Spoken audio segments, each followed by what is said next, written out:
This video is brought to you by Squarespace, the all-in-one platform to build a beautiful online presence and run your business. As usual, today's video is going to be a little different as I am experimenting with yet another way of creating art. What can I say? I'm in a very experimental mood these days. So before we get into it, let me explain to you what I'm doing. This is a test piece I did for today's video. Now you're probably wondering, what is this? It looks like a faceless creature with a floating vomit next to it. Well, that's the thing. This is actually the back of the piece. I painted it in layers so that when I flipped this clear piece of paper around, I would end up with a character on this side.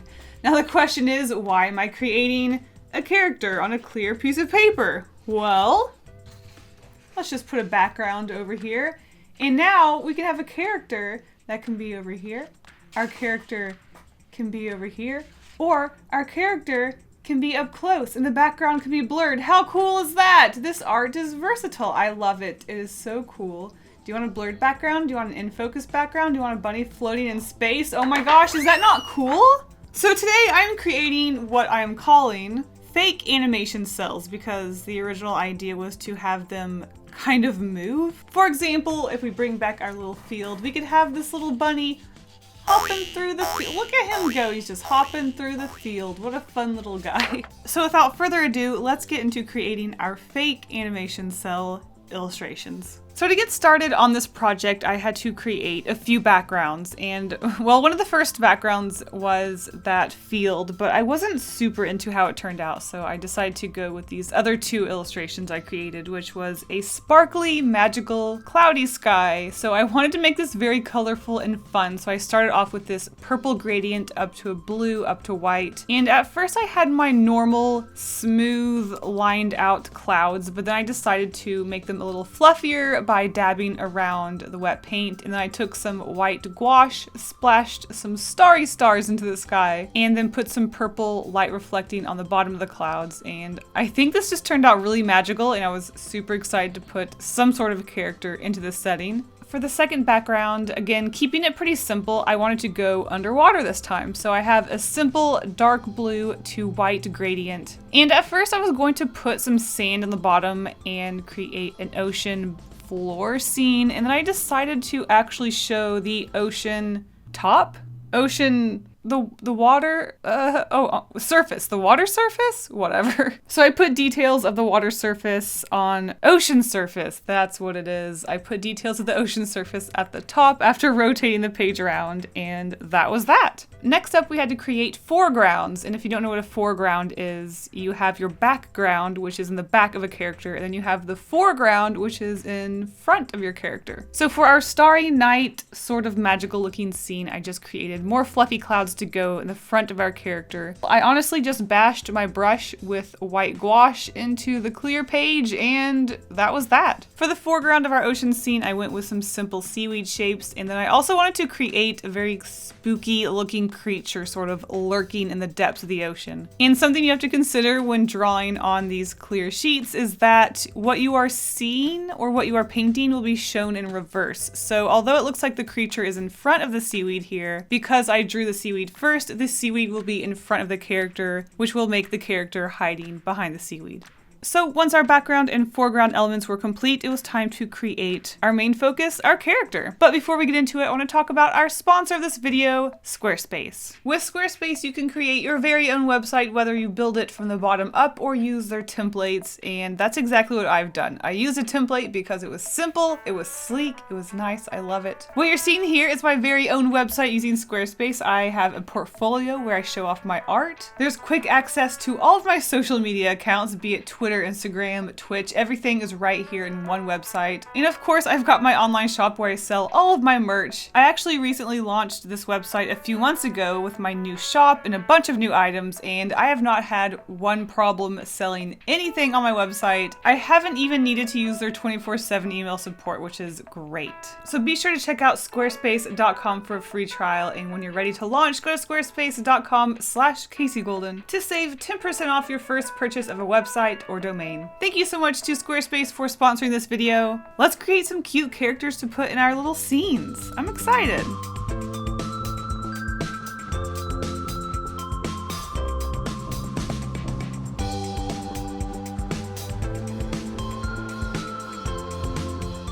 Going into this project, I really wasn't sure what sort of main character I was going to go for with these scenes, but I wanted them to all connect somehow. I wanted maybe some character going on a grand magical adventure, so I did some doodling, and that's how I ended up with that magical bunny that we saw at the beginning. Or rather, a witch bunny, which I'm calling a bitch.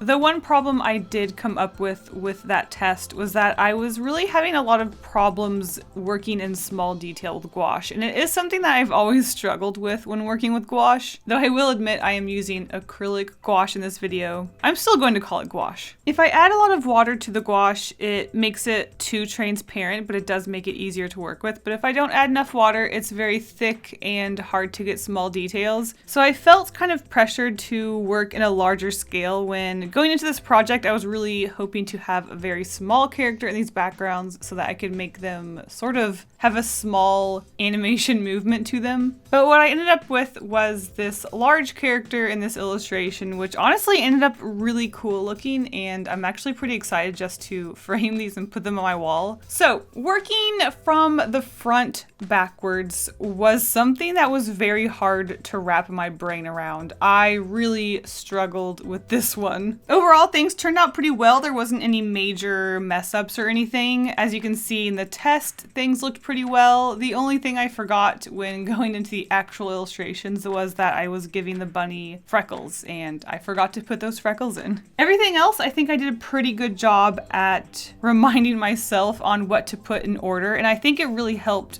by sketching out the character, putting it under the plastic sheet, and then also using the somewhat transparent tracing paper that was between the plastic sheets to sort of soften the sketch, which made it a lot easier to see the darker parts that I was painting. Otherwise, it was really hard to see what I had already painted black between the sketch and the actual illustration. So this was our first piece, and I worked very, very slowly because I wanted to make sure that I did not mess anything up. And like I said, I was just having a very hard time wrapping my brain around what layers go where, and I was just taking it slow, taking it safe, didn't want to rush it, didn't want to make any stupid mistakes, and I think everything turned out pretty cute. So we have our magical witch bunny riding on the carrot stick, which is a broomstick. The carrot is actually this floating little ghost creature that is the bunny's familiar, and I just think it's so cute. I based the bunny on orange just to match the familiar. I was wanting the bunny to be albino and have red eyes, but I thought it would be even cuter if I gave the bunny orange eyes to match the carrot familiar, and it really tied everything together, and especially going on that blue sky.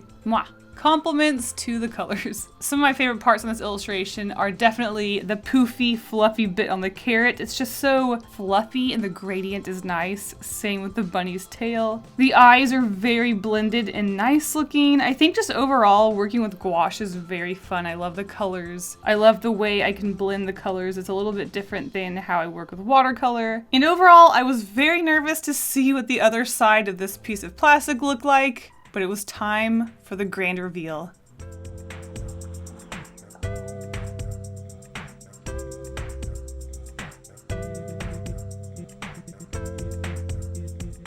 Overall, I was actually quite impressed with what I was able to do. This was my first large go at something like this. There were a couple of mess ups, as you can see, around the eyes and the cloak. The paint wasn't quite dry, or it reactivated when I painted layers on top, so it did smudge, but honestly, stuff like that is partially why I love traditional art. It's imperfect, and I kind of like stuff like that. Overall, the look of this illustration, it's just so smooth and flat, and I just think it looks so cool, and this is definitely something I want to play around with more in the future. I think our first test was quite a success, and I was ready and excited to do another.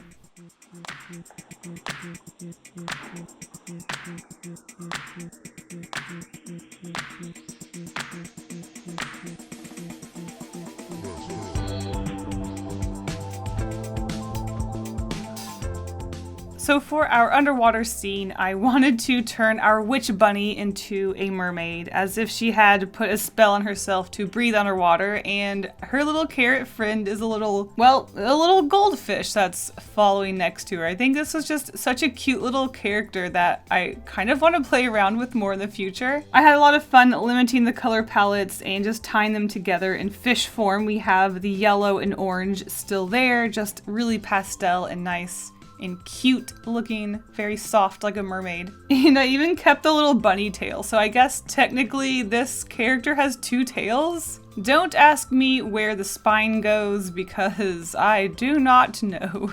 After our first test run on how things worked with our first bunny witch, I was feeling a lot more confident this time, and I didn't have to think as hard when it came to layering things. I pretty much knew how I was going to approach certain sections, which things needed to be done first, how to go about blending, how to layer things. I was feeling a lot more confident this time around. And I definitely feel like the more I play around with this sort of medium, the more that I would get better at it, and the more that I could maybe play around with it and do some more tips and tricks and have fun with it in different ways and experiment with different things to do with it. Something to mention with this way of working is that you also have to consider the flip test. You have to, well, you know how canvas flipping is a thing. If you're working digitally, you flip your canvas to make sure nothing looks off or weird, nothing's skewed. Well, when it comes to this way of working, you're kind of, well, the canvas flip kind of controls you because you're working traditionally and there's no way to really flip it, and once you put paint down, it's down. Though something I did consider doing while working this way was actually putting the sketch into Procreate and then using my iPad as a sort of light box by putting the plastic over the iPad and using that as the way to illustrate and trace. But I was a little concerned about putting paint that close to my iPad, so maybe in the future when I'm feeling a little more confident in working this way. And I do have to wonder if maybe using line art with this sort of way of working would make things a lot easier. That way I would have a border and a more easier way of telling what goes where, and I don't have to worry about overlapping certain parts and layering it more specifically. For whatever reason, when I use gouache, I always work lineless, so maybe when I do this again, I can try to work out some line work situations. So overall, creating our bunny mermaid was very smooth, but I thought it would actually be fun to put another background element on this piece that moved, so I went with some schools of fish in the background, and disaster struck. When I was just making sure that things were lined up and that there was enough fish, I accidentally dropped the fish and they were sort of wet and it got on the background. So our background is kind of ruined, but hey, that's what I love about traditional art. All the mistakes are forever. Anyways, this is what we ended up with our bunny mermaid. I think it's really cute as well. I think this is just a very fun way to work. There's just this really clean smoothness with a drawing on plastic. I had a lot of fun with working with these and definitely going to be revisiting this art form in the future for sure.